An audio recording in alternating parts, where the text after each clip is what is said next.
what is structure based or white box test design technique, right? So in the white box test design technique, as opposed to the black box test design technique, in black box testing technique, when you design your test cases, you are just bothered about input output driven, right? Whichever technique you are going to apply in black box testing technique, you will be just bothered about input and output and the functional aspect. In white box or structured based technique, you are worried, or you need to also ensure that whichever technique, white box testing technique you are applying, you are making sure that you are testing the internal software structure, how the code is being executed, how many statements have been executed, how many conditions have been exercised when a particular functionality is being executed, right? And in structured based or white box testing technique, you test the conditions, the statements, unit testing, right? So unit testing is basically your white box testing technique, okay?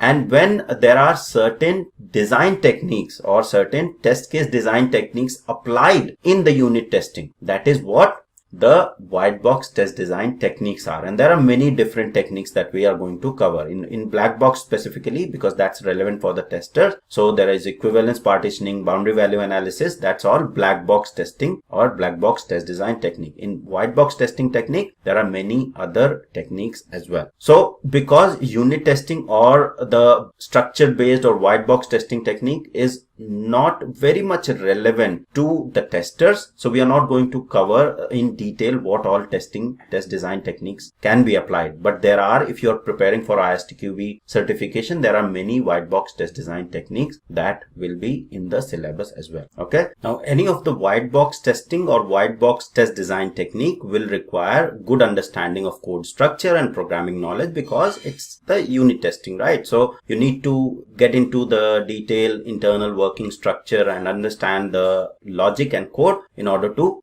do white box testing using white box test design techniques. Okay.